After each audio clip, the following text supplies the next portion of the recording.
Good morning. It is early.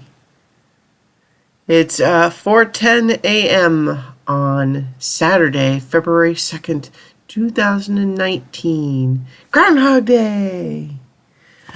I'm Christiana Ellis, and I just got up. This is 5 more minutes.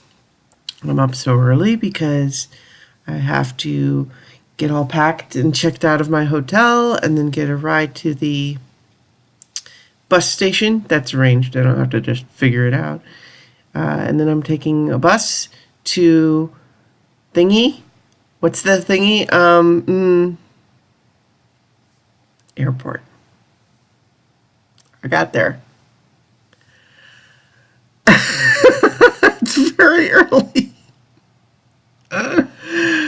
Yeah, so I'm getting all set. My last day at the Korean site was yesterday and went fine.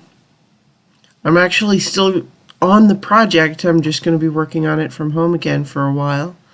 But, it's time to head on back stateside. And, I'm definitely looking forward to it. But, in the meantime, it's really early.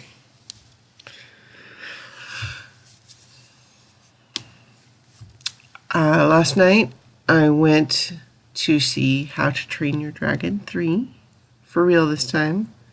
I say for real just because if you missed the previous video about this, I thought that I was seeing it a couple weeks ago, but realized that the 3 wasn't out yet, and what I actually saw was 1 again on the big screen, which was nice too. It's a good movie. 1 is a good movie, so I enjoyed seeing it again. But it probably wasn't what I would have planned. But this was 3 in actuality, and it was pretty good. If you like those movies, and I don't know why you wouldn't, they're pretty good. Then it's a fine conclusion to the trilogy. I will say that the big finale, the big climax of each individual chapter, like 1 and 2, ended up feeling super epic at the end. And probably that's largely by virtue of them having a giant dragon in them. Now, this one, I do like that they didn't just do, hey, look, another giant dragon. No spoilers what they do, but I'm glad that they didn't just kind of repeat the formula. That said, what they actually do didn't feel quite as epic as the climax of the 2 previous movies did for those stories. And there are parts of this one where, like, the bad guys' plans don't really make a whole lot of sense. Like, you're just like, okay, but so I get the very basic aspect of, okay, this guy wants to hunt and kill Toothless. These guys want to capture dragons, but for what? And wait, and this guy want what? But for why? And but what about this? And what? Oh, honestly, just don't worry about it. So even though I had questions about the bad guys' motivations and plans and like do they actually hold together? I'm not 100% sure they do. But the primary bad guy, this dragon hunter by the name of Griller, I think I may be misremembering the name, voiced by F. Murray Abraham, though, he's a lot of fun. I like him quite a bit. So he's good, and he does feel like a credible threat, which is very nice. I really liked he's very smart, but not, he,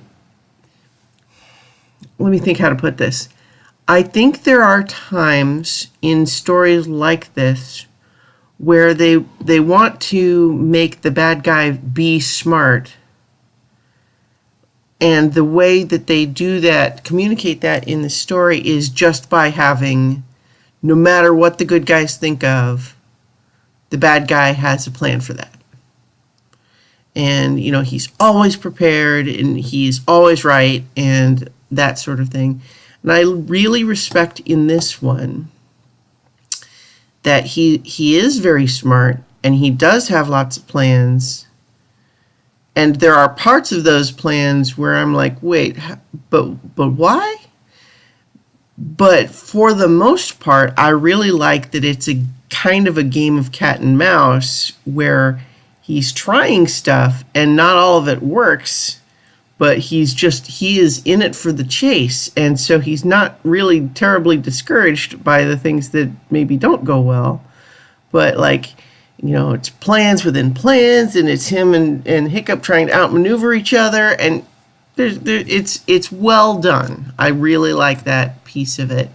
And then some of the other themes that emerge in the story, I don't want to spoil them. But I liked the story quite a bit, and I think it is a good finish for the trilogy. Now that's obviously yeah. So I'll leave it there. If you liked the first two, why wouldn't you see 3? And 3 is a fine finish.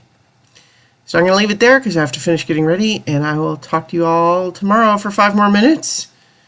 And I'll figure out when that's going to be for me, because I'll leave you on this last bit of humor. The nature of flying west, you know, in terms of destination from South Korea, or no, not west. What am I thinking? Going back to the United States from here is that the first leg of my flight leaves South Korea at 10 a.m. on Groundhog Day.